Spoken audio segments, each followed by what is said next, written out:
aponta para alguém. O id é contrário ao egoísmo, porque o foco não sou eu, o foco não é mais a estrutura, não é as trevas nos visitando, mas nós visitando as trevas. Quer transformar a cidade através da sua célula? Quer transformar a cidade através da sua igreja? Quer transformar a cidade através da sua liderança? Você quer? Então eu só quero saber uma coisa: você é alguém de confiança. Deus não te chamou para buscar conforto. Deus te chamou para seu conforto. Alguns de nós estamos muito preocupados com conforto. Deus te chamou para seu conforto.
Vocês, porém, são geração eleita, sacerdócio real, nação santa, povo de propriedade exclusiva de Deus, a fim de proclamar as virtudes daquele que chamou das trevas para a sua maravilhosa luz. Antes vocês nem povo eram, mas agora são povo de Deus. Antes não tinham alcançado misericórdia, mas agora alcançaram misericórdia. Em Colossenses 1, 13 e 14, Paulo ensinando, disse que Deus nos resgatou do império das trevas e nos transportou para a luz do seu Filho amado. Em 2 Pedro 2, 9 a 10, fala quem nós somos em Deus. Fala para que fomos resgatados, para anunciar as boas novas de Cristo. Ou seja, Ele nos resgatou do império da morte, vícios, impureza, destruição, e nos transportou para a luz da sua vida, salvação, nos libertando de todo pecado e destruição, nos dando uma identidade de filhos e povo de propriedade exclusiva de Deus, para uma só coisa: anunciar o Evangelho até que Ele volte. Ou seja, Ele nos resgatou do império das trevas e nos transportou para a luz do seu Filho amado, para que você vá e dê frutos, e frutos que permaneçam. Ou seja, você está sendo preparado nesses dias para você sair por ruas, vielas, casas, escolas, faculdades, anunciando o Evangelho até que Ele venha, até que Ele venha, até que Ele venha. Ou seja, você é um proclamador das boas novas. Você foi resgatado do império das trevas.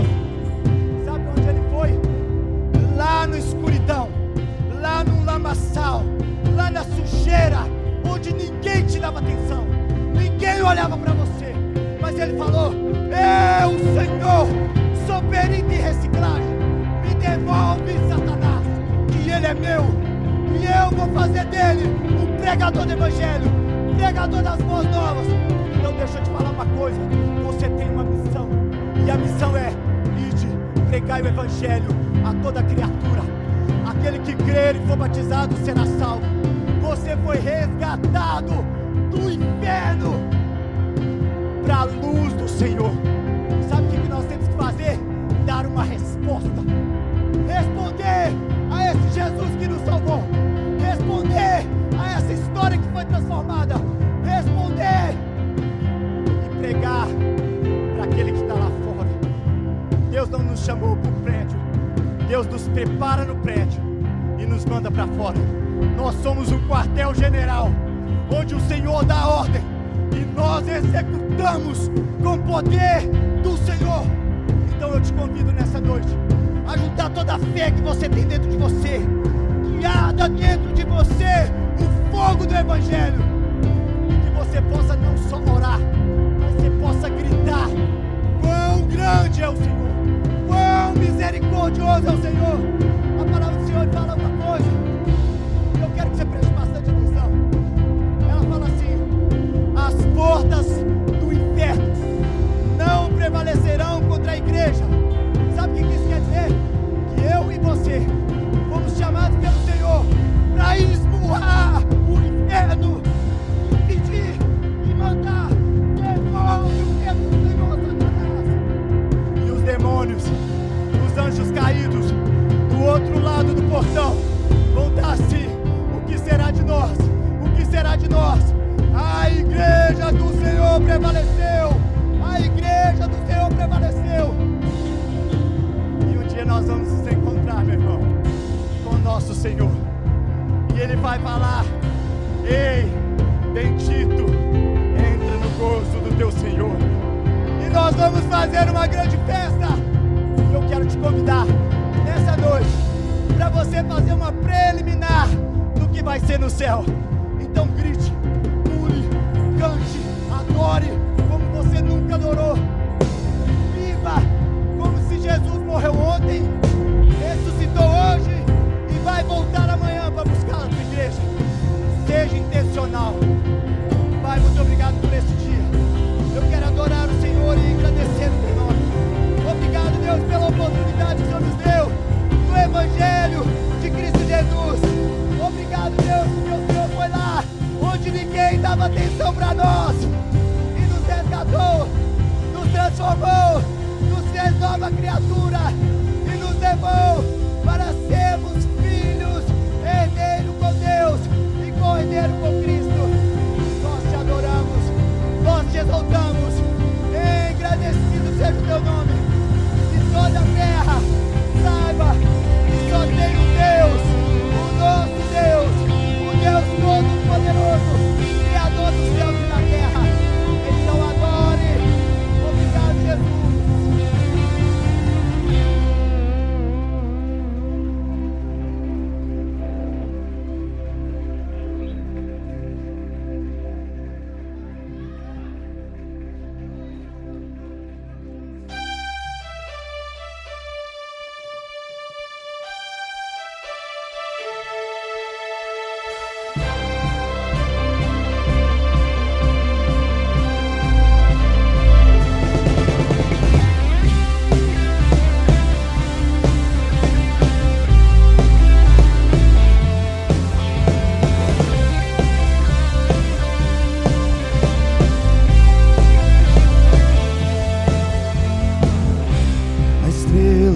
Da manhã, ao Rei dos Reis, Senhor, a Ele louvor, aquele que morreu, mas sobre a morte triunfou, a Ele o louvor. Tu és o Rei, reina em nossos corações. Teu é o reino e o poder, para sempre, amém.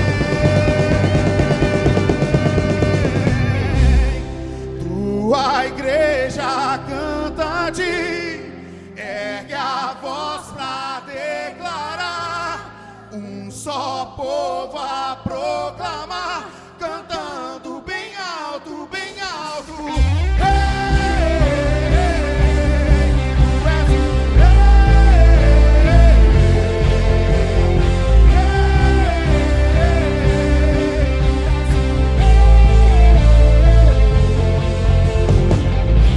A estrela da manhã, ao Rei dos Reis, Senhor,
rendidas em louvor, cantando ao Cordeiro uma canção.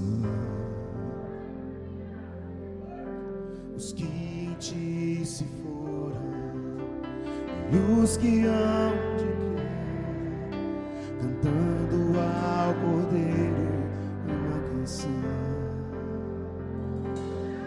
O teu nome é o mais alto, teu nome é o maior, teu nome é sobre todos os tronos, governos e poderes, teu nome é sobre todos, e os anjos cantam. Toda a criação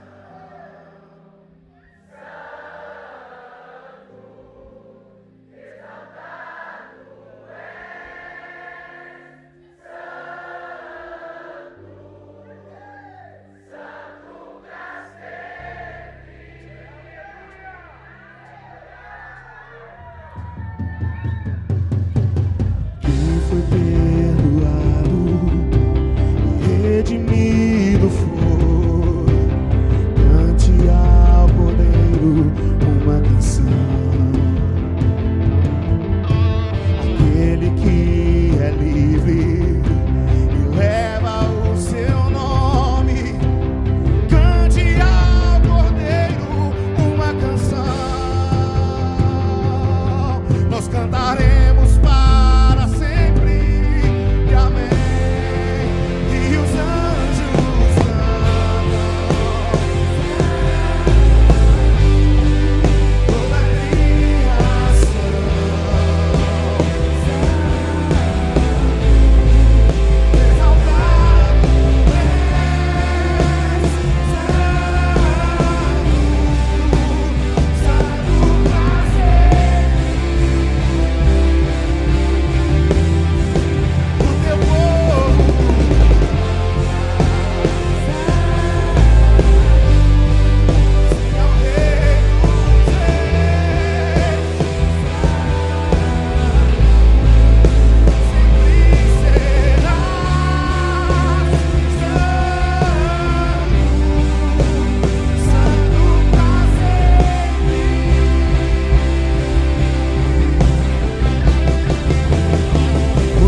todos está o Senhor entronizado.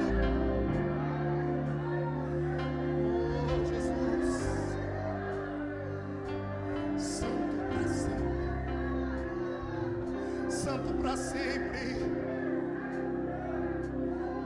Oh, Deus, o teu povo clama.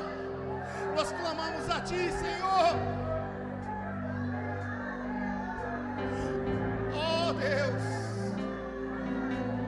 Para quem iremos nós, se só tu tens as palavras de vida eterna?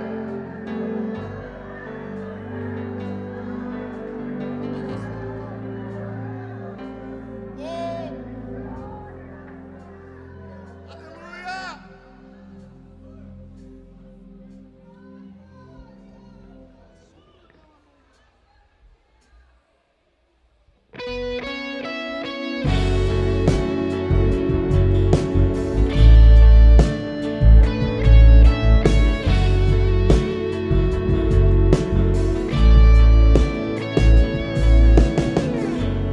Eu não tenho para onde ir, teu perfume está marcado em mim, na sombra de tuas asas eu estou.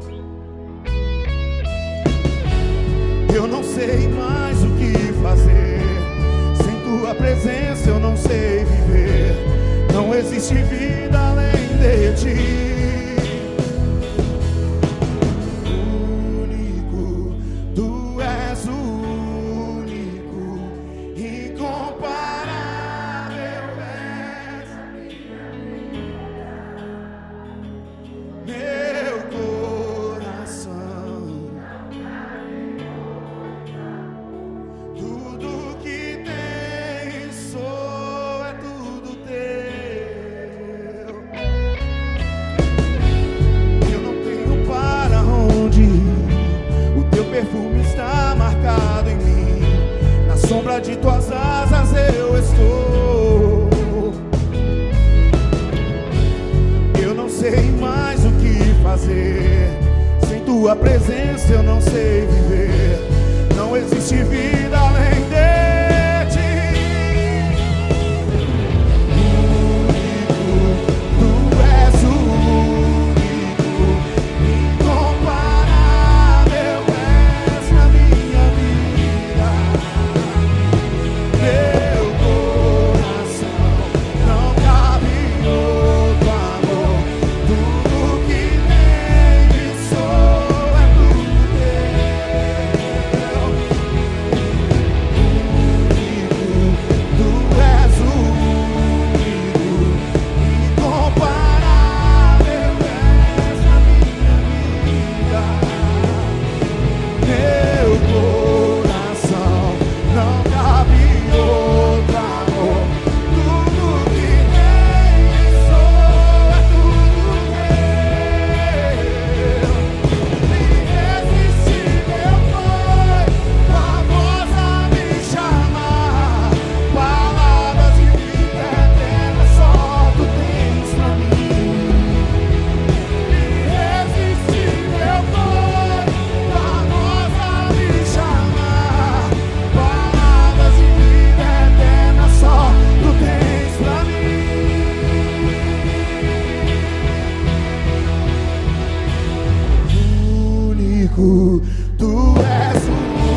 tua voz a me chamar.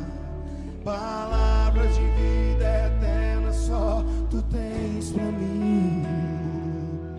Irresistível foi tua voz a me chamar. Palavras de vida eterna só tu tens pra mim. Irresistível foi tua voz a me chamar. Palavras de vida eterna só tu tens pra mim. Irresistível foi tua voz a me chamar. Palavras de vida eterna só tu tens pra mim. Irresistível foi tua voz a me chamar. Palavras de vida eterna só tu tens pra mim.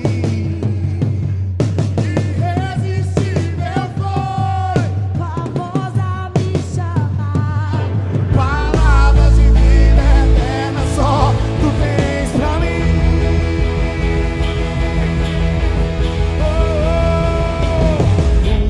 Único, tu és único, incomparável és na minha vida. Meu coração não cabe outro amor. Tudo que tenho e sou é tudo teu. Único, tu és único, incomparável és na minha vida. Meu coração não cabe outro amor. Tudo que tenho e sou é tudo teu. Aleluia! Aleluia! Glória a Deus!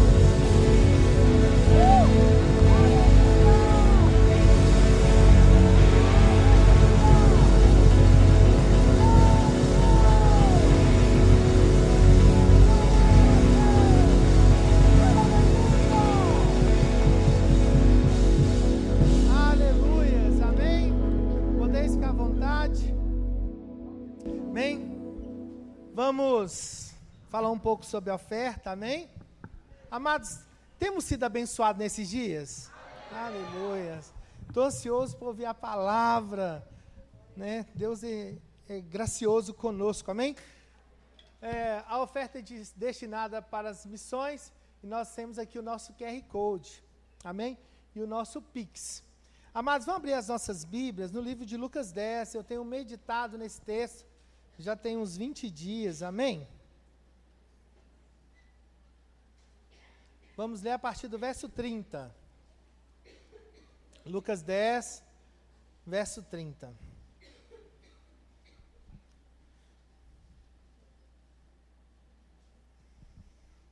Amém? Fala assim: Jesus prosseguiu dizendo: um homem descia de Jerusalém para Jericó e caiu nas mãos de alguns ladrões. Estes, depois de lhe tirar a roupa e lhe causar muitos ferimentos, retiraram-se, deixando-o semi-morto. Por casualidade, um sacerdote estava descendo por aquele mesmo caminho e, vendo aquele homem, passou de largo. De igual modo, um levita que descia por aquele lugar, vendo-o, passou de largo. Certo samaritano que seguia o seu caminho, passou perto do homem e, vendo-o, compadeceu-se dele. Aproximando-se, fez curativos nos ferimentos dele, aplicando-lhe óleos e vinho. Depois colocou aquele homem sobre o seu próprio animal, levou para uma hospedaria e tratou dele. No dia seguinte, separou 2 denários e os entregou ao hospedeiro, dizendo: cuide deste homem, e se você gastar algo mais, farei o reembolso quando voltar. Então Jesus perguntou: qual desses 3 lhe parece ter sido o próximo do homem que caiu na mão de ladrões? O intérprete da lei respondeu: o que usou de misericórdia para com ele. Então Jesus lhe disse: vai e faça o mesmo. Amém? Amados, esse texto ele é muito conhecido, não é verdade? Muito conhecido. Eu lembro uma vez, quando eu tinha 10 anos, eu cheguei a fazer um teatro até sobre essa parábola do bom samaritano. E olha que já se passaram mais de 30 anos. Esse texto, ele fala, no verso 37, ele faz uma pergunta que é contundente para nós. Jesus, ele faz a pergunta, qual dos três que foi o próximo deste homem que caiu na mão dos salteadores? E o próprio intérprete da lei, respondendo à pergunta, ele fala assim, aquele que usou de misericórdia. Amados, nós temos que ser aqueles que usam de misericórdia. Amém? Aqui nessa parábola, Jesus ele está respondendo uma pergunta do intérprete da lei. Ele conta uma história de um homem que descia de uma estrada de Jerusalém para Jericó. E acontece uma fatalidade, uma injustiça. Aquele homem cai na mão de salteadores e passam por ele um sacerdote, um levita, que são indiferentes à dor, à situação daquele homem. E logo em seguida vem um samaritano e cura desse homem. Amado, por que eu estou falando nesse momento de oferta, sobre esse exemplo? Porque nós não podemos ser indiferentes. A misericórdia não pode ser uma causalidade na nossa vida. Ela tem que ser uma constante. Nós não podemos ser aquele que vive a nossa vida numa ilha, atrás de uma religião, fazendo parte de departamentos de uma igreja, vivendo atrás de um conforto. Mas, na verdade, irmãos, nós estamos na estrada de Jericó. Essa estrada chama-se Via Sangrenta, onde que nós temos pessoas que estão meio mortas no meio do caminho, e nós temos que vê-la e compadecer. Como igreja, nós temos que ver que nós temos irmãos próximos aqui no Campo das Vertentes, no nosso bairro, em outros países, e são o nosso próximo. Os irmãos sabem, eu mexo com o social da igreja. E uma vez, eu saindo do restaurante, uma pessoa falou assim, vocês fazem um trabalho legal. Ele é ímpio, tá? E ele falou assim, quando você fizer de novo, me chama para participar. Eu falei assim, glória a Deus, todo mundo quer ajuda. Mas ele falou assim, olha, a minha lista de pecado está grande. Eu vou ajudar para arriscar um pouco desses pecados. Eu fiz isso também. Eu achei engraçado. Mas a gente não pode tratar a missão e obra da igreja assim. Tipo assim, eu já fiz a minha parte. Eu não quero me envolver mais. Nós temos que dar a vida. Tem meio mortos caídos por aí.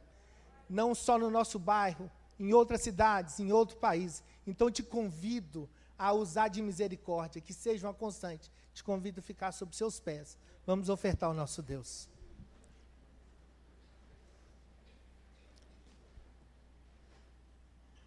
Amém? Vamos orar? Deus amado e Deus santo, Pai amado, não nos permita, Deus, viver uma vida, Pai amado, que a misericórdia não faça parte dela. Que a misericórdia, Pai amado, não seja uma causalidade, mas que possamos sempre ver o morto, o semi-morto, Pai amado, e que o nosso coração seja cheio de compaixão, Pai amado.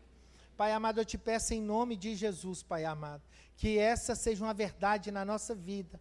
E a Ti, Pai amado, nós entregamos esse momento de oferta, no nome de Jesus. Amém. Amém. Podeis ficar à vontade, vir e depositar no gasofilaço. Amém.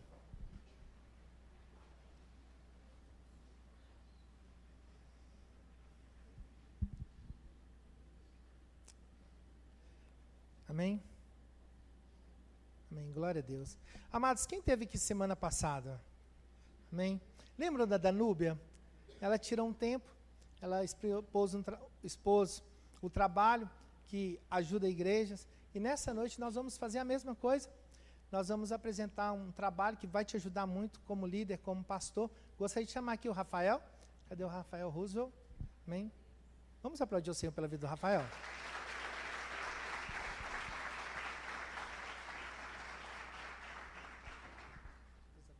Obrigado. Boa noite a todos. Graça e a paz. É sempre um prazer, né, poder falar daquilo que a gente faz, daquilo que a gente entrega, né, que Deus nos deu um talento e a gente serve. E com isso, eu quero falar aqui com vocês hoje. Primeiramente, né, quem não me conhece, né, meu nome é Rafael Roosevelt e congrego aqui na Batista Anunciada, deve fazer aí uns 8 anos, mais ou menos. E, basicamente, anunciar na minha vida, né, foi um lugar onde eu, de fato, conheci, né, o Evangelho de Deus de forma verdadeira, aqui com líderes muito sérios. E aqui foi onde eu me casei, né, foi onde eu conheci pessoas aqui incríveis. E estou aqui para compartilhar com vocês sobre um assunto muito interessante, que é sobre marca, né? Quando se trata de uma igreja séria, a gente sabe que é também uma igreja que cuida de todos os detalhes, né? Inclusive a sua comunicação. E com isso, eu quero compartilhar com vocês aqui, pode passar, um pouco da minha empresa, né? Nós somos aí a RR Brands, e nós somos especialistas em construir marcas e também consultoria, né, para empresas. E estamos aí desenvolvendo o nosso trabalho, fez aí 13 anos. E ao longo desse tempo, pode passar, a gente teve aqui alguns trabalhos, né, algumas empresas que nós atendemos, e também uma delas de muito especial, né, assim, foi servir a igreja, né, também com o meu trabalho. E ao longo desse tempo eu desenvolvi vários projetos para várias marcas, e o que eu quero trazer aqui para vocês, pode passar, um pouco do que a gente faz, né? O nosso maior propósito hoje é ajudar marcas a se posicionarem aí com ordem e decência. Através do nosso trabalho, a gente faz estratégias de brand, criação de nomes, design de marcas e identidade visual, assessoria de ativação de marcas, planejamento de comunicação, suporte jurídico para registro e proteção de marcas. E, se tratando desses trabalhos, né, que a gente faz hoje, a gente encara isso como um grande propósito, né, e aqui, pode passar,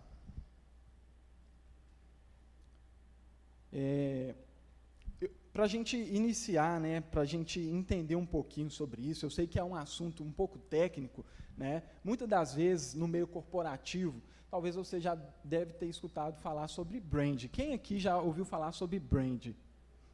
Certo. Eu sei que é poucas pessoas, mas vocês vão entender de forma resumida e clara que brand é nada mais, nada menos o termo em inglês de marca, beleza? Agora, para vocês entenderem o que é marca, para a gente iniciar aqui o nosso conteúdo, eu preparei aqui um texto bíblico, né? Porque, querendo ou não, Deus ele está em todas as coisas, né? Inclusive também está nesse tema. E eu quero trazer aqui para vocês, em Efésios 4, do 15 ao 16, diz assim: antes, seguindo a verdade em amor, cresçamos em tudo naquele que a cabeça é Cristo, dele todo o corpo, ajustado e unido pelo auxílio de todas as juntas, cresce e edifica-se a si mesmo em amor, na medida em que cada parte realiza sua função. Quando a gente está dizendo de crescimento como igreja, né, ou talvez o seu negócio mesmo em si, a gente fala de uma questão que parte desse corpo que cresce cada vez mais é também sobre a comunicação do seu ministério, e muitas das vezes a comunicação também, as pessoas impactadas, as pessoas evangelizadas, quando a gente se preocupa com isso. E se tratando, Rafa, o que isso tem a ver com marca? Pode passar aqui, dentro desse contexto, para você entender o que de fato é marca, né? Eu costumo chamar sempre de um ecossistema de engrenagens, né? São várias engrenagens trabalhando para um único propósito. E quando se trata dessas engrenagens todas juntas, né? Quando marca por trás dela, muitas das vezes as pessoas acham que é somente um logotipo que assina ali uma foto de perfil, assina um post na rede social, mas ela é muito mais profunda. E aqui a gente entende um pouquinho sobre isso. Por trás de uma marca, ela tem uma história, ela tem pessoas, ela tem ação, ela tem missão, ela tem propósito e valores. Aí sim vem o logotipo, comunicação, a identidade visual, a parte visual, né? E juntas essas engrenagens, elas têm um propósito maior de acender a luz da sua mensagem, né? Daquilo que você quer de fato mostrar para o mundo. Então, pode passar aí, Rafa? Em Mateus aqui também, do 14 ao 16, também diz assim: ninguém acende uma lâmpada e a coloca debaixo de uma vasilha. Ao contrário, coloca no lugar apropriado e assim ilumina todos os que estão na casa. Da mesma forma, brilhe a luz de vocês diante dos homens para que vejam as suas boas obras e glorifiquem a seu Pai, que está nos céus. Ou seja, essa luz que diz aqui, trazendo para esse contexto, não é a luz do teu ego, mas talvez é a luz da tua mensagem, da mensagem de Cristo, né? E se tratando como igreja, pode passar, Rafa, agora que você meio que entendeu um pouquinho sobre marca, de fato, essa luz, que também a gente está dizendo, né, que é a nossa mensagem, eu te faço essa pergunta: a sua marca está acesa ou apagada no mundo? De fato, ela está levando a mensagem? As pessoas estão sendo impactadas? E um exemplo disso, Rafa, pode passar? Eu trouxe aqui, né, um exemplo bem simples para você entender o que é ordem, o que é desordem na comunicação de um ministério, né? Aqui está o nosso fly, né, o nosso post aqui, que foi desenvolvido para a equipe de mídia ali, o Lucas Carlos, muito bom também no que faz. E aqui, do outro lado, a gente tem aqui também um anúncio de um outro evento que, tipo assim, a gente não consegue entender nada, né, não gera nenhuma confiança, né? E desse lado a gente tem o post, né, que talvez você foi impactado lá nas redes sociais, ou seja, é uma igreja que também se preocupa com a sua comunicação, né? Então, que o nosso propósito é evangelizar em todos os lugares, tanto nas redes sociais. E pode passar aí, Rafa? E aí, quando a gente se preocupa com esse detalhe, a gente tem aqui alguns benefícios muito interessantes, que é comunicar bem a nossa missão, gerar credibilidade, se destacar pela excelência, demonstramos cuidado e organização, e não apenas atraímos olhares, mas evangelizamos através da comunicação visual da nossa instituição. E aqui, pode passar, Rafa, trazendo um pouquinho sobre, né, o que é essa organização, o que é essa ordem, né, a gente traz aqui também o case, né, da marca da igreja, né, da qual o pastor Leno me convidou para poder estar desenvolvendo. E essa marca, de fato, não sei se você já tinha reparado, né, esses detalhes na nossa marca, mas ela tem esse propósito, de fato, de levar a nossa mensagem, né, de levar esse propósito que nós carregamos, né, de anunciar o Evangelho. Então, assim, eu queria agradecer todos vocês, né, pela atenção, né, às vezes a gente tem aqui um pouquinho de nervosismo, mas, enfim, Rafa, pode passar. Se alguém quiser, né, saber um pouco mais do meu trabalho, eu te convido a acessar meu Instagram, lá você vai conhecer um pouco mais dos nossos cases e tudo mais. Enfim, quero agradecer e é isso que eu gostaria de compartilhar aqui com vocês.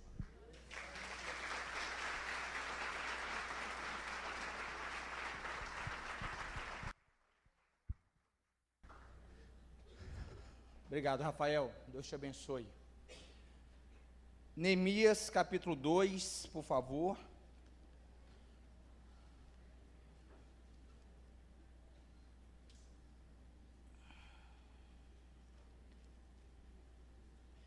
partir do versículo 11.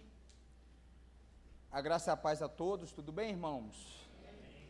Estão prontos para ouvirmos a palavra do Senhor? Glória a Deus. Obrigado por sua presença. Obrigado aos amigos pastores que estão aqui, trouxeram os seus discípulos, os seus liderados. Muito obrigado pela confiança de vocês. Já silencie o seu celular aí, por gentileza. Vamos evitar conversas paralelas. Deixar só os nossos obreiros, diáconos se movimentando, por gentileza. Quem está com criança também, me ajudar, por favor, caso a criancinha aí passe do ponto. Obrigado, Bárbara. Todos acharam? Neemias capítulo 2, a partir do versículo 11.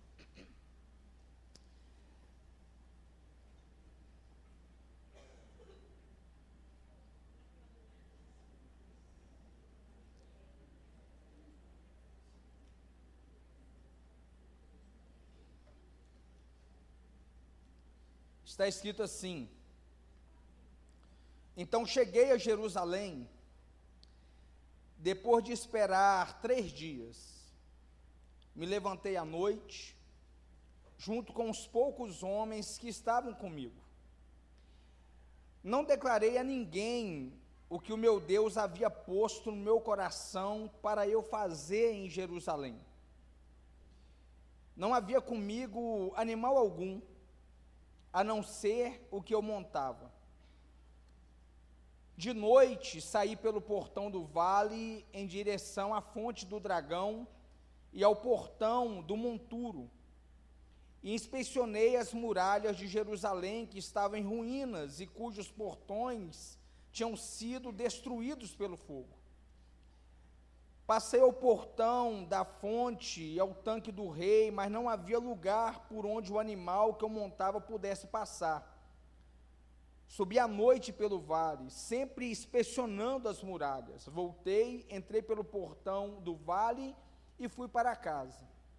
Os magistrados não sabiam aonde eu tinha ido, nem o que tinha feito, pois até ali eu não havia declarado coisa alguma, nem aos judeus, nem aos sacerdotes, nem aos nobres, nem aos magistrados, nem aos demais que iriam fazer a obra. Então eu lhes disse: vocês estão vendo a miséria em que nós estamos?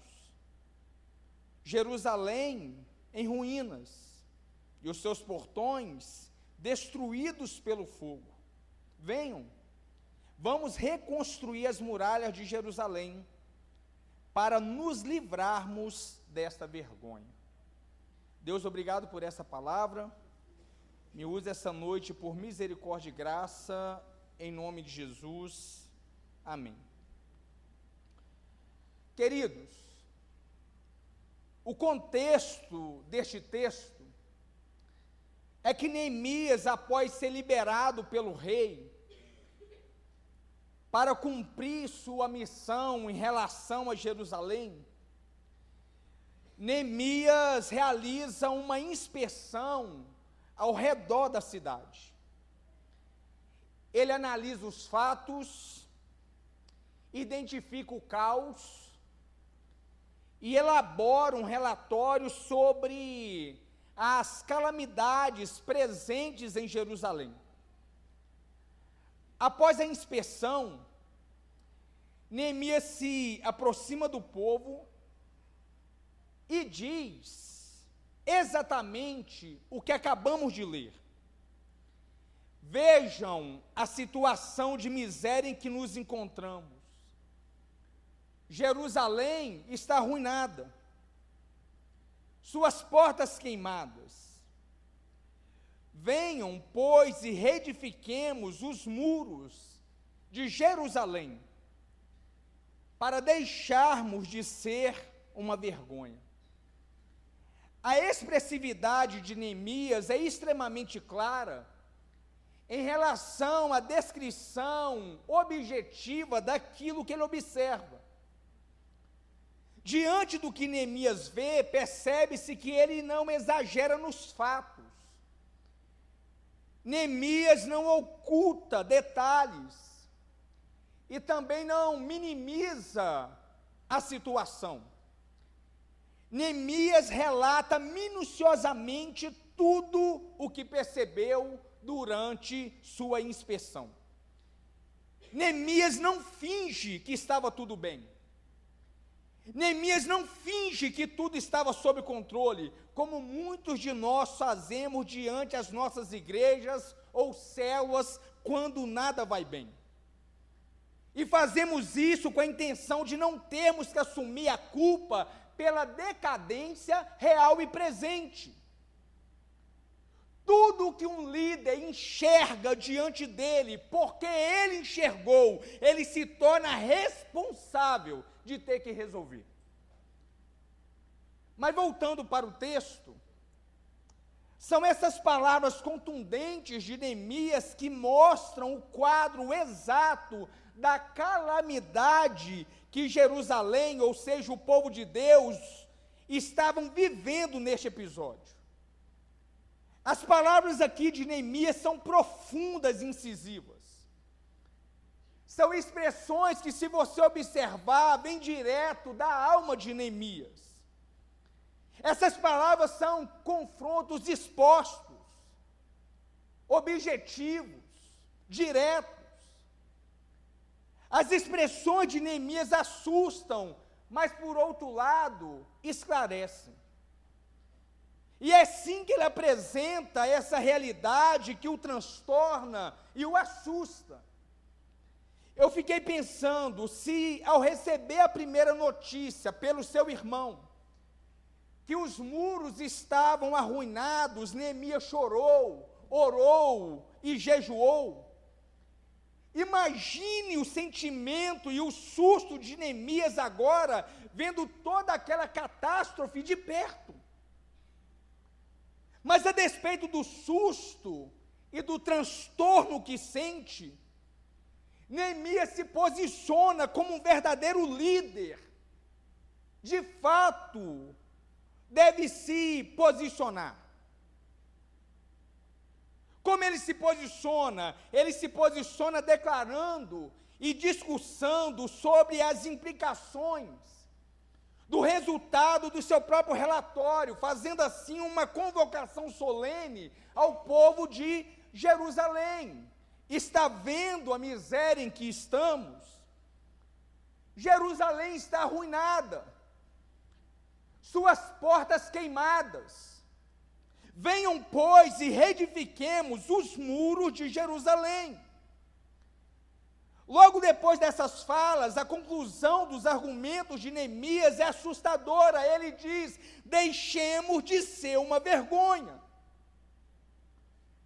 Essa é uma afirmação incontestável em relação ao que ele expõe através do conjunto de argumentos que emerge da sua alma.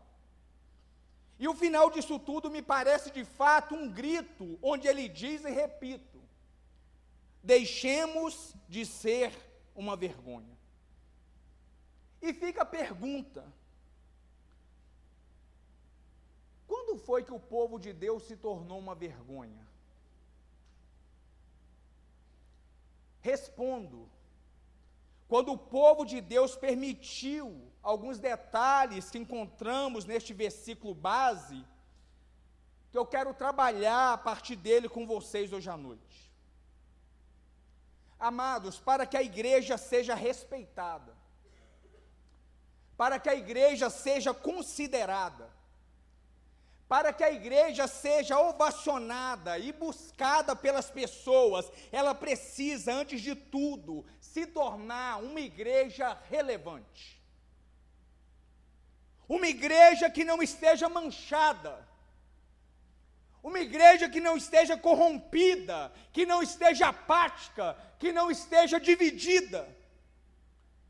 Quando Neemias faz a convocação para a reedificação dos muros, esses muros simbolizavam, naquela época, relevância, robustez, força força, solidez, respeito, imponência.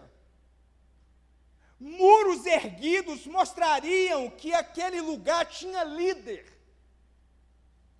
que aquele lugar tinha governo, que aquele lugar tinha proteção, que aquele lugar tinha visão, que aquele lugar tinha direção. 120 anos, Jerusalém, uma cidade carecendo de transformação, e nada acontecia, porque até o momento não havia líderes em Jerusalém. 120 anos, Jerusalém debaixo de escombros, os inimigos zombando do povo de Deus nas redes sociais, o povo desanimado diante do aparente triunfo dos inimigos. Tudo isso porque durante 120 anos faltou pelo menos um líder que fosse comprometido com a causa. Tudo melhora ou piora por causa do líder.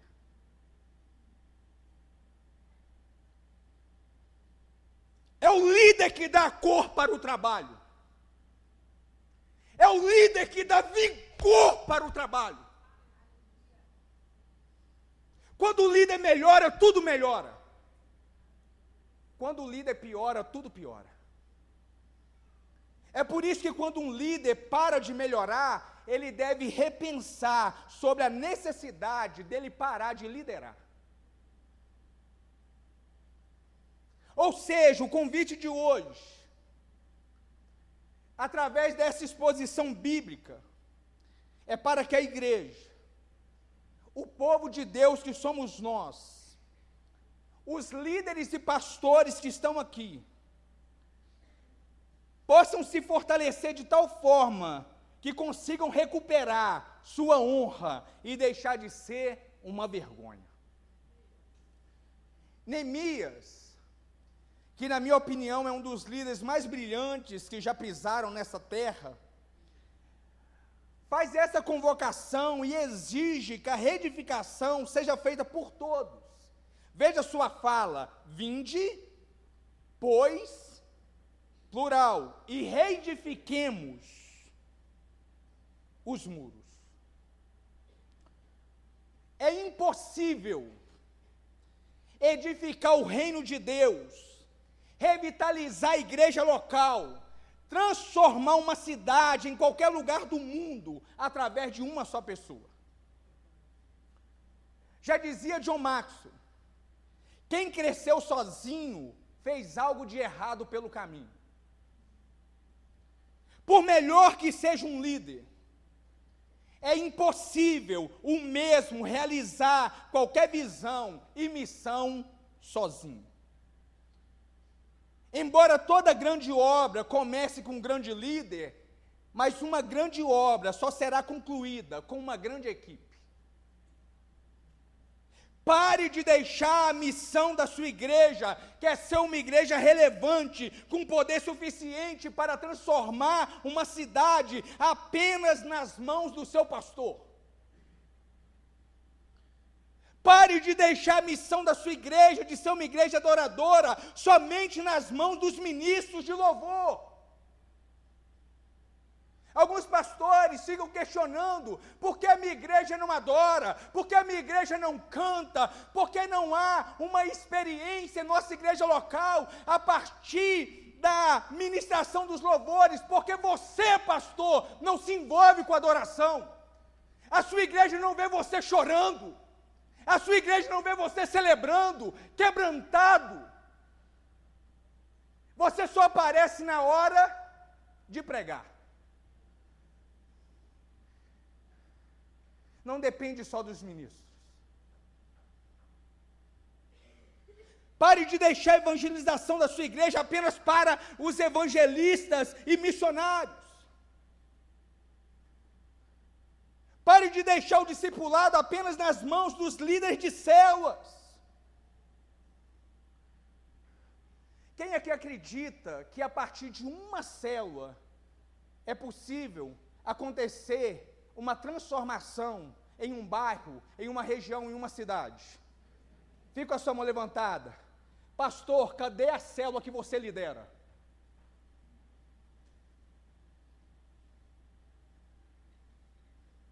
Como assim terceirizamos o trabalho evangelístico para os líderes de células e nós, pastores, não temos a nossa célula? Nós, pastores, não multiplicamos as nossas células. Nós, pastores, aqueles que trabalham com o encontro com Deus como ferramenta evangelística, você não envia ninguém por sua própria conta para o encontro. Qual foi a última vez, pastor, que você batizou alguém? Alguém que você evangelizou na rua? Alguém que você acompanhou, levou para a igreja, deu discipulado, e você, pastor, você batizou a pessoa? Não terceirize o trabalho de evangelização apenas para um grupo, apenas para um departamento. Todas essas coisas só podem acontecer através da união de todos. Nem mesmo Jesus, mesmo com todo o seu poder, atributos e talentos, abriu mão de ter uma equipe ao seu lado para cumprir sua missão. Apóstolo Paulo, que eu amo, se eu não fosse cristão, seria Paulão. Apóstolo Paulo, que depois de Jesus foi o homem mais brilhante na história do Evangelho, quase nunca é visto exercendo seu ministério sozinho. Deus é um Deus relacional, que exige que nós também sejamos. Tanto que quando a coroa da criação, que é o ser humano, está prestes a ser criada, é dito o seguinte: façamos o homem a nossa imagem e semelhança. A Trindade é 3 em 1, em perfeita harmonia, em perfeita comunhão e cumplicidade. A Trindade é o modelo e a imagem original da unidade. A primeira característica de alguém que se parece com seu Criador é amar a unidade. É ser alguém que não tem dificuldade em se relacionar. Alguém que não tem dificuldade em fazer alianças e nem dificuldade em trabalhar em equipe. Depois de algum tempo no ministério, nós aprendemos algumas coisas. No início do meu ministério, há 15 anos atrás, eu valorizava acima de tudo quem era bom de serviço. Hoje, sobretudo, eu prefiro pessoas que sejam boas de aliança. A convocação para deixarmos de ser uma vergonha, uma tristeza como igreja em nossas cidades, é para todos nós que estamos aqui. Todo o crédito que a igreja evangélica tem perdido no país é culpa de cada um de nós que compomos o corpo de Cristo em cada uma das nossas cidades. Nós aqui temos a responsabilidade mútua com o lugar onde Deus nos plantou para fazermos a diferença. Cada um de nós tem a responsabilidade de reconstruir a honra da fé que professamos através das nossas igrejas. Quanto mais essa igreja no Brasil se torna um comércio absoluto, que vende bênçãos, que comercializa objetos, que fazem campanhas sem nexo, adepta da teologia da prosperidade, amante do entretenimento, e que prega palavras que alimentam os egos mimados de pessoas gananciosas, mas que não transforma o caráter, nem gera a bênção da permanência em Deus nas pessoas, mas longe estaremos de deixar de ser uma vergonha. Eu consigo entender claramente a angústia de Neemias nesse texto, e principalmente entender suas propostas. Neemias é movido por uma santa angústia, um nível de angústia santa e necessária que eu preciso ministrar hoje no seu coração. Neemias estava tão focado no seu propósito de agradar a Deus, servindo ao povo, que o fez trocar um palácio por uma cidade em ruínas. O fez deixar o conforto para se tornar o conforto das pessoas. Testemunhei aqui, pastor Sérgio, para a igreja, me reuni com alguns pastores da nossa cidade. Que decepção, que tristeza. Dezenas de pastores juntos. E o que eles conversavam? Trocar de carro, trocar de casa, viagens caras. Nenhum falou do cuidado das suas ovelhas. Ninguém conversou sobre batismo. Ninguém falou sobre evangelismo. Coisas. Não estamos dispostos a trocar palácios por ruínas.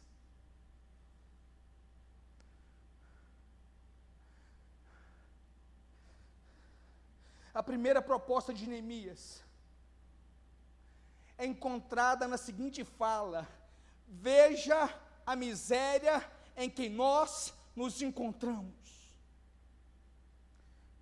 Neemias se inclui na miséria do povo ao qual pertencia. Neemias não se conteve diante da necessidade do povo. Isto sim é um líder. Isto sim é um servo, um cristão autêntico. Queridos, Neemias se inclui. Eu juro, irmãos,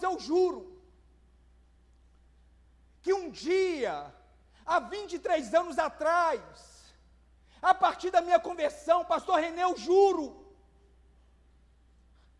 eu tentei ser um crente normal, pastor. Eu tentei ser um crente de domingo à noite, eu juro, eu tentei.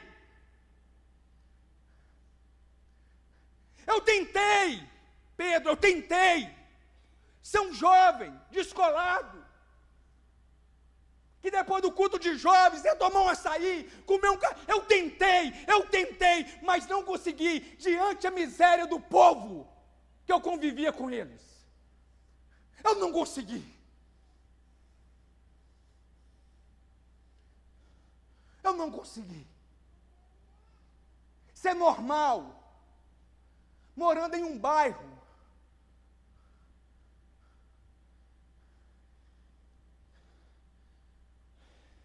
com tantas bocas de fumo abertas. Eu não consegui.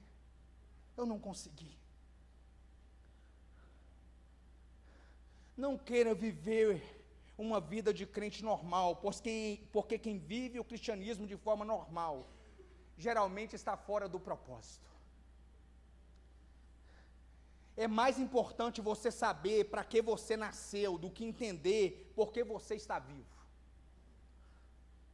Deus te chamou para investir em coisas nas quais ninguém mais acredita. A igreja de Jesus, representada por cada uma das igrejas locais que estão aqui, se torna uma vergonha quando as mesmas não se incluem na miséria do seu povo e do seu próximo. A igreja de Jesus, representada por cada uma das igrejas locais presentes aqui, se torna uma vergonha toda vez que faz vistas grossas para as necessidades das pessoas ao seu redor. A igreja local tem a obrigação de se preocupar, sim, com os moradores de rua, com as adolescentes grávidas das nossas regiões, com os nossos jovens à mercê do tráfico de drogas. A igreja deve se preocupar sim com o analfabetismo e com as nossas crianças que estão sendo educadas por uma mídia, muitas vezes fraudulenta, perversa, diabólica. A igreja local tem a obrigação de lutar sim em favor da existência de nossas famílias, amando-as, protegendo-as, brigando contra a ideologia de gênero, lutando contra o divórcio, lutando contra a falência dos nossos lares. A igreja se torna uma vergonha toda vez que se tranca entre essas quatro paredes, sem a menor disposição de entrar em casas, de entrar em becos, esquinas, vielas, com o poder do Evangelho. Eu aprendi com o meu pastor que melhor é o gabinete do pastor não ser tão confortável, para ele não se acomodar dentro dele e sair para a rua para poder pregar. Um ensino de 20 anos atrás, nunca esqueci.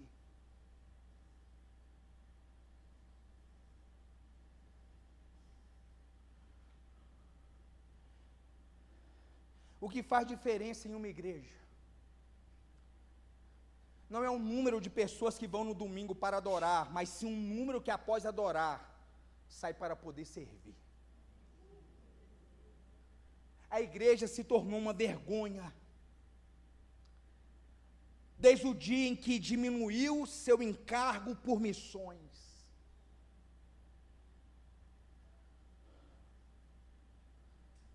O nosso departamento de missões aqui na Batista Anunciar tem o campo das vertentes, para apoiar, já no primeiro semestre, igrejas plantadas naquele lugar. Estarão fazendo o trabalho missionário em uma tribo indígena, estarão no sertão por 2 vezes este ano, estarão no Oriente Médio ainda este ano. Uau nada, é pouco, ainda é pouco. Deus chamou cada um de nós para reedificarmos juntos a honra, a dignidade e a relevância da igreja. É obrigação da igreja de abraçar as necessidades daqueles que estão ao seu redor. Devemos parar de desejarmos o céu apenas para nós individualmente. Irmãos, as pessoas estão indo para o inferno e elas estão indo mesmo. É verdade, o inferno não é folclore, é uma realidade. Pessoas dentro da sua casa, se morrerem hoje, elas irão queimar no fogo do inferno. Isto é sério, isto é urgente, não é coerente. Ficamos aqui a vida toda cantando, celebrando com nossas palmas, enquanto nossos amigos e parentes caminham em passos largos para o inferno. Eles estão indo, caminhando, o fogo do inferno esperando, e nós aqui dentro, 4 horas de adoração cantando, deixa queimar, deixa queimar.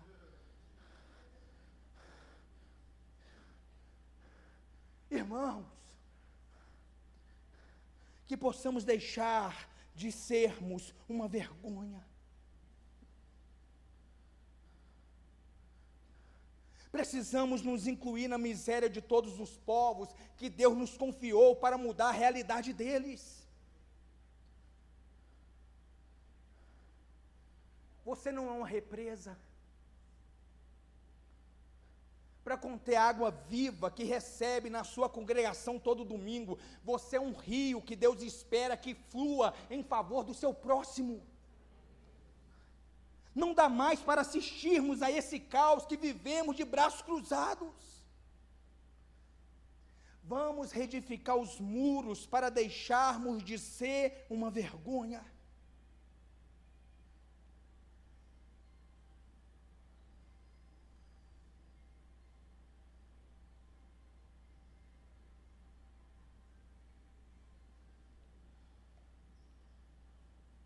para deixarmos de ser opróbrio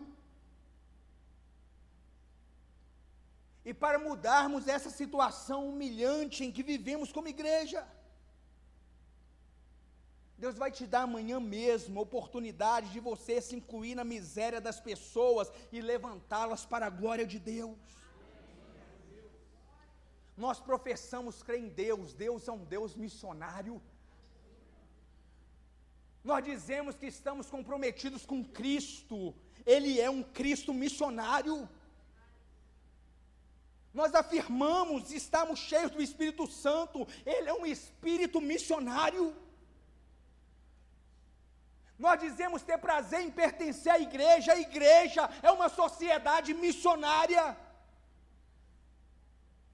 Nós esperamos irmos para o céu quando morrermos. O céu é um lugar cheio de frutos do empreendimento missionário de nós que nos dizemos igreja. Não há como a igreja evitar de se tornar uma igreja missionária. Quem aqui de verdade pretende seguir Jesus? Se você quer mesmo seguir Jesus, você deve segui-lo até os confins da terra, porque é para lá que Jesus está indo.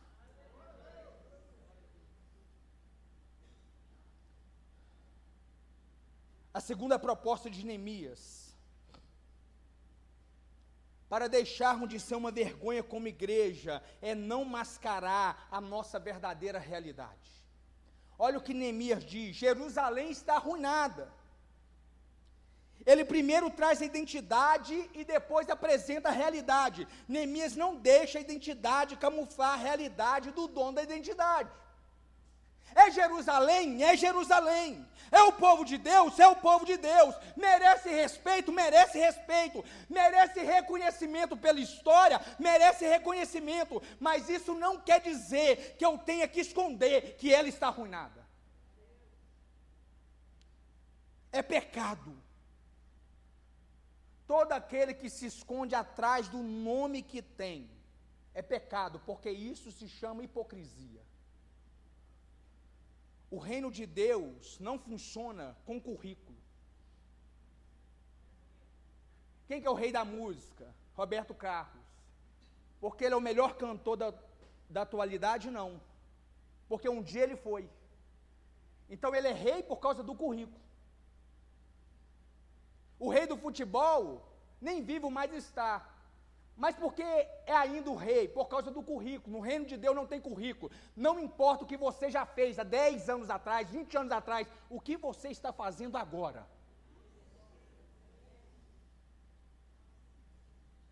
Quem é você no reino de Deus hoje? É que há 20 anos atrás você evangeliza hoje? É que há 20 anos atrás eu tinha uma célula que se multiplicava de 4 em 4 meses. Cadê sua célula se multiplicando hoje? Não é por currículo. Não se esconda atrás do seu título. Não se esconda atrás do seu nome. A igreja no Brasil tem se tornado uma vergonha, pois tem usado seu nome, sua pompa, seus títulos e rótulos para camuflar sua verdadeira realidade. Já viu o pastor pilantra, safado, adúltero, ladrão, que quando você vai ao confrontar, ele diz assim: não toque no ungido do Senhor. Um safado escondendo atrás do seu título. Nós vamos tocar sim. Nós vamos te confrontar sim. Porque embora exista um título aí, por detrás do título tem um pastor safado.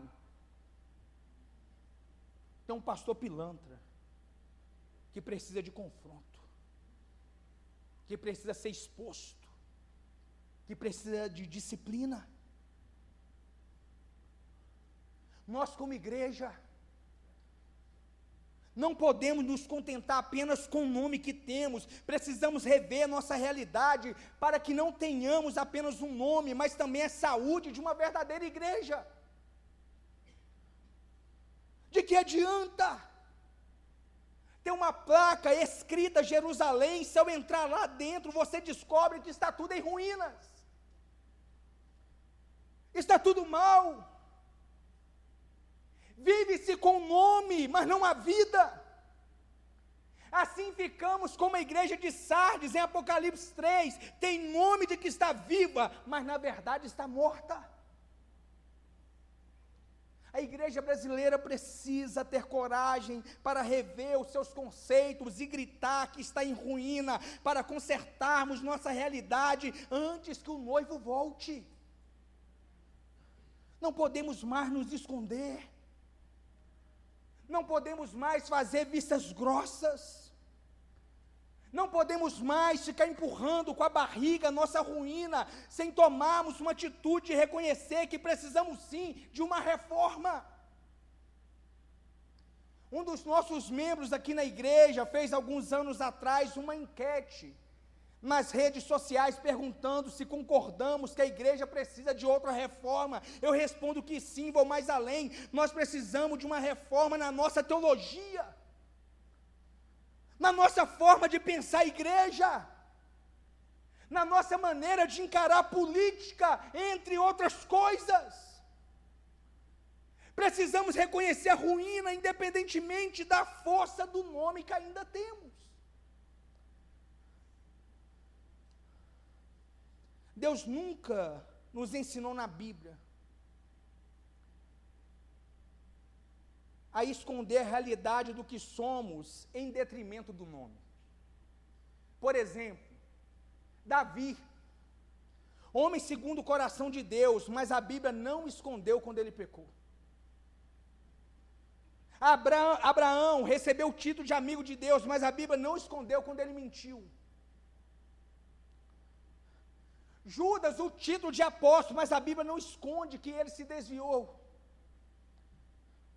A primeira coisa que a igreja precisa para se levantar é reconhecer que está se ruindo dia após dia. Que Deus tenha de misericórdia de nós. Que possamos reconhecer nossas falhas e voltar a agradar a Deus como igreja.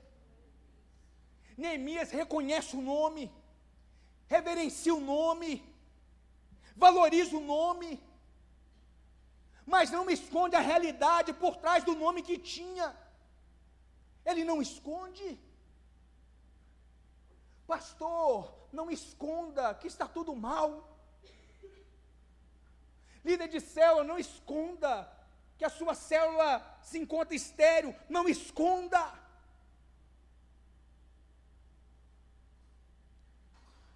Eu perdi a amizade de um pastor, porque eu fui sincero com ele. Marcou comigo um café, e a igreja dele já tem alguns anos, não rompe, não batiza ninguém, não ordena nenhum outro pastor, não forma líderes. E ele falando para mim, pastor Sérgio, o quanto ele orava, o quanto jejuava, enquanto ele estudava, e ele não entendia porque não acontecia.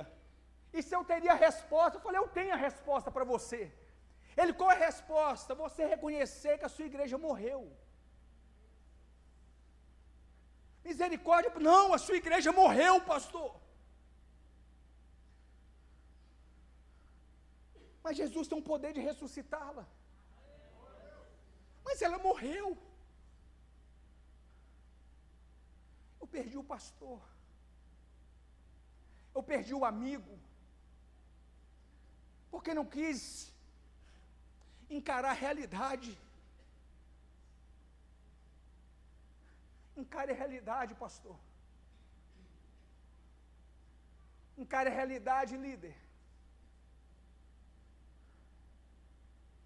O terceiro motivo que nos transforma em uma vergonha como igreja é quando Neemias diz, nossas portas estão queimadas.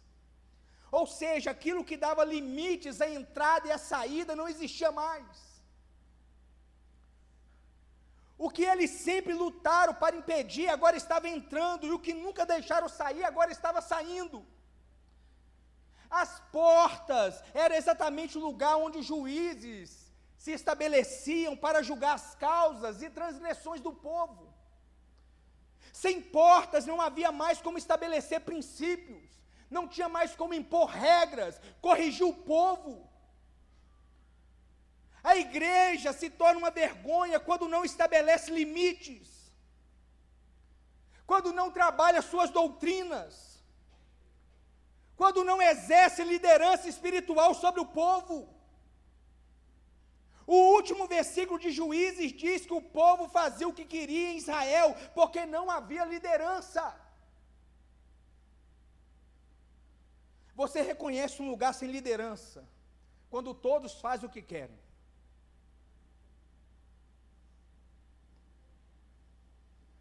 Para deixarmos de ser uma vergonha, precisamos estabelecer limites, apresentar regras e evitar que a igreja se torne a casa da mãe Joana.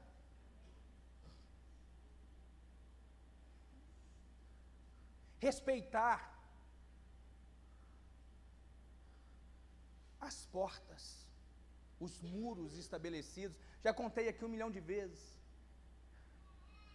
Eu tenho um sonho particular como pregador. É um sonho. Eu fui evangelizado por assembleianos em uma empresa, que eu fui trabalhar com 18 anos. E eu tenho um sonho de pregar um dia em uma Assembleia de Deus clássica. Veio a oportunidade. Glória a Deus. Faltando 3 dias, o amigo que me convidou cancela. Fiquei preocupado. O procurei na outra semana para saber o porquê cancelou. Estava ansioso. E ele falou assim: é porque o meu pastor viu uma foto sua e o senhor usa barba.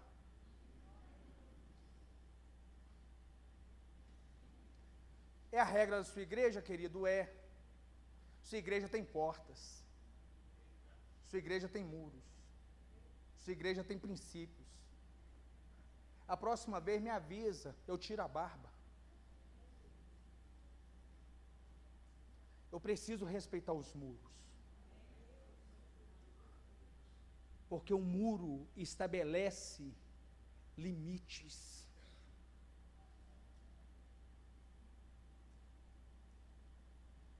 Precisamos ensinar os mais novos como se comportar durante o culto, a respeitar os mais experientes, a ter reverência pelas coisas de Deus. Devemos estabelecer portas, limites, regras e critérios. Não podemos permitir que qualquer pessoa suba ao altar para pregar ou cantar.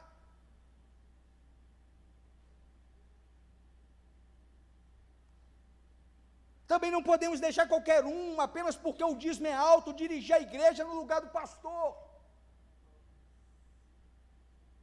Conheço histórias, o senhor conhece histórias de pessoas, por causa do dízimo alto, ter controle do pastor, porque as portas estão queimadas. Não importa o tamanho do seu dízimo, na igreja você é servo. E a gente exige de você santidade. E se aprontar com dízimo grande ou não, vai ser disciplinado. E se não gostar, pode ir embora. Aqui tem muros.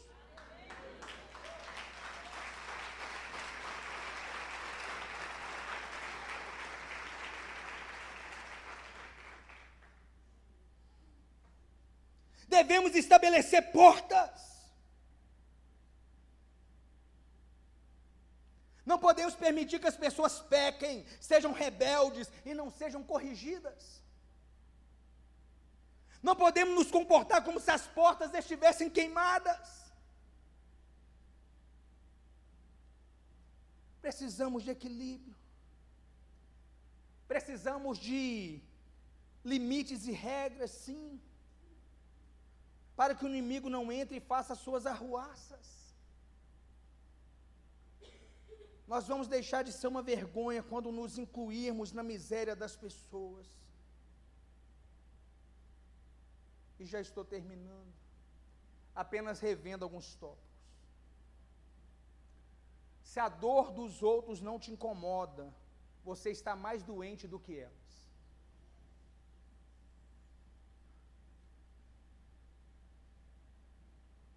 Reconhecer a necessidade das pessoas.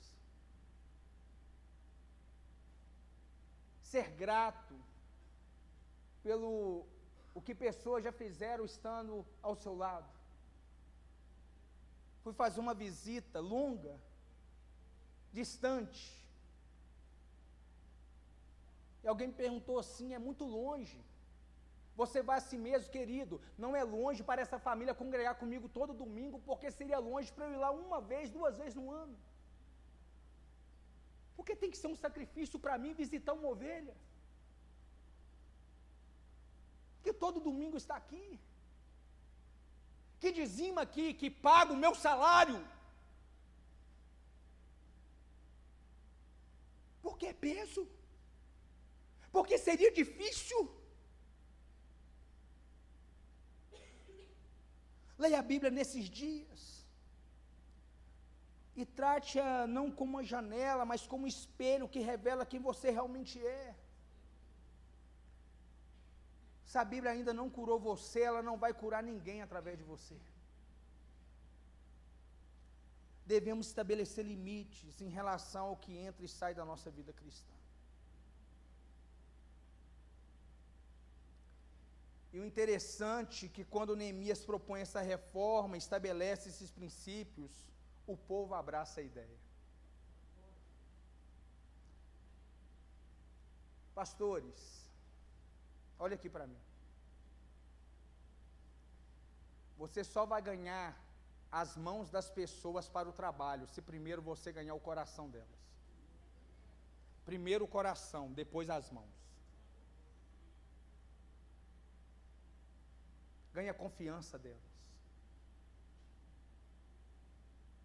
Cuide delas primeiro, para depois você exigir frutos. Proteja suas ovelhas. Ame suas ovelhas. Se dedique às suas ovelhas. Perdoe as suas ovelhas. Dê segunda chance para as suas ovelhas. E daqui a pouco, ter as mãos das suas ovelhas para te ajudar na reconstrução dos muros será a coisa mais simples possível.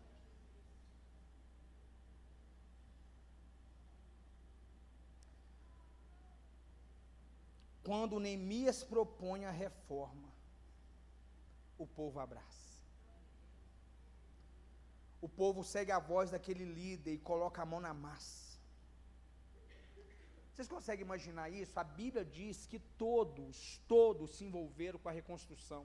Os sacerdotes pegaram na enxada, pegaram na pá, foram virar concreto. As mulheres fazer feijoada para uma arada. Criança dentro do seu limite ajudando. Um líder que ganhou o coração do povo. Uma vez que deixou os palácios para se envolver com a ruína.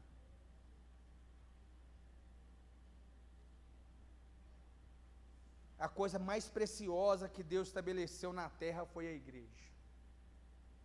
E nós, como servos e ministros do Senhor, não podemos aceitar que essa igreja fique em ruínas. A Bíblia diz que Deus buscará uma noiva viçosa. A Bíblia diz que Deus buscará uma noiva sem rugas, irmãos. Eu sou apaixonado com isso. Uma igreja apaixonada. Uma igreja incansável. Uma igreja vibrante. Uma igreja que não tem medo de perseguição. Uma igreja que chora, mas ela não para. Ela chora, ela geme, mas ela não para. Um líder que chora, um líder que geme, mas ele não para. Ele não para, ele não para, ele não para. A igreja que o nosso Senhor vai buscar.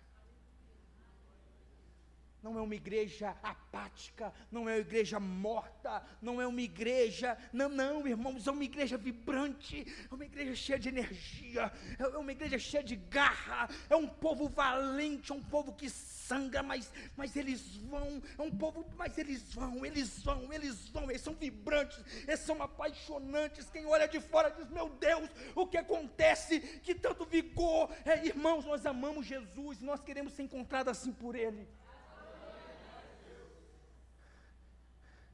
Com a lamparina ainda acesa,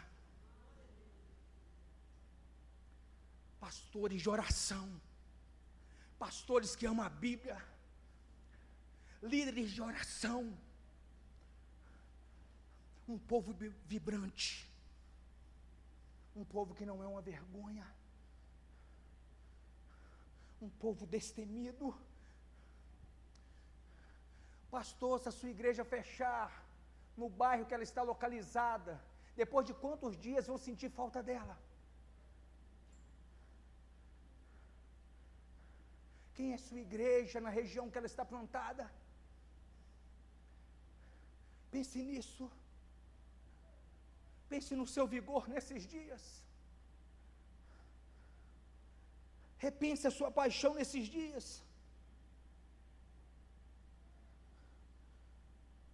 E o povo termina glorificando a Deus,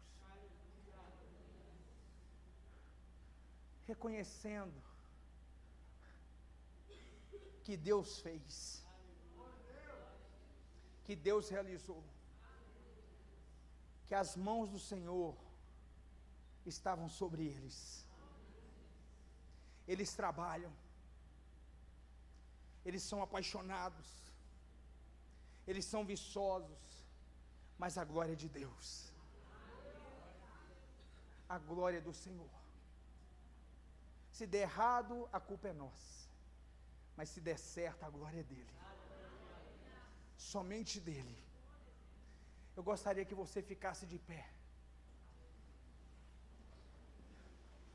Você líder, você pastor, você talvez que ainda não é líder, mas você carece dessa chama. Você reconhece que a sua igreja, ela precisa de revitalização, ela precisa de um avivamento, você precisa de um avivamento, você precisa de uma experiência nova a partir da igreja que você lidera. Vem aqui à frente, vamos orar juntos.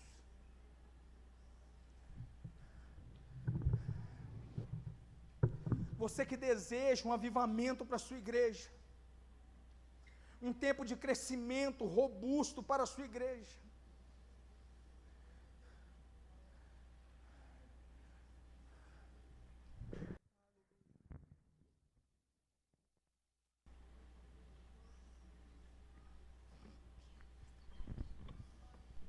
Aleluia.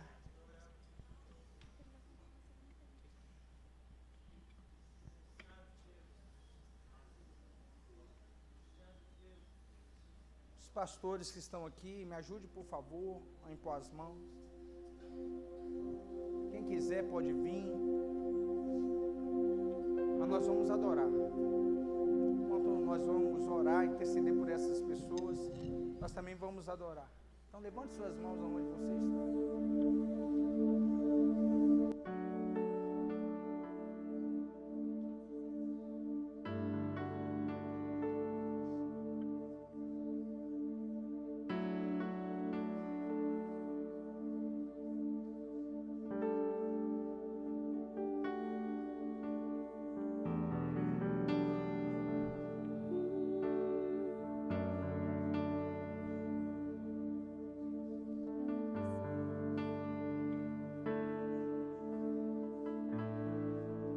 Envolto em tua presença,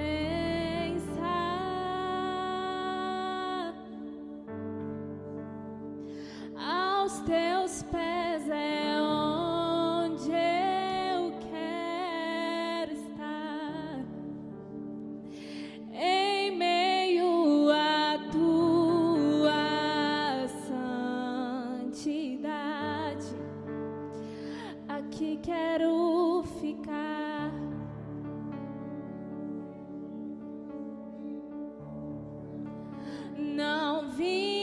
atrás de bênçãos. Jesus, não deves nada para mim, mais do que tu podes fazer. Só quero a ti, só quero a ti, nada mais, nada mais, nada além de ti. Só quero a ti, nada mais, nada mais, nada além de ti. Pois de que vale ter as poesias mais lindas, as harmonias mais brilhantes, se não há verdade em nós? Pois de que vale ter tudo e não ter nada? Te dar meus lábios, não minha alma. Eu quero me entregar a ti, entregar minha vida como adoração. Não vale a pena só me emocionar e buscar as canções mais lindas pra cantar, se eu não for uma canção que alegra a ti.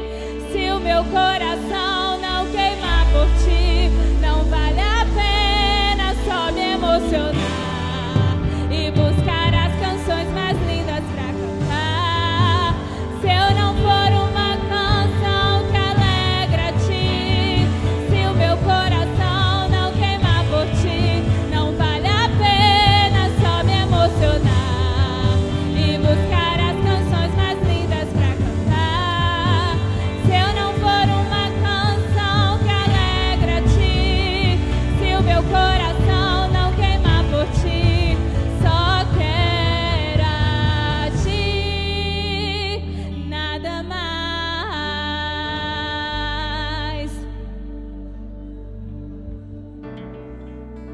nada além de ti. Só quero a ti, nada mais, nada mais, nada além de ti. Só quero a ti, nada mais, nada mais, nada mais, nada além de ti. Só quero a ti, nada mais, nada mais, nada mais, nada além de ti.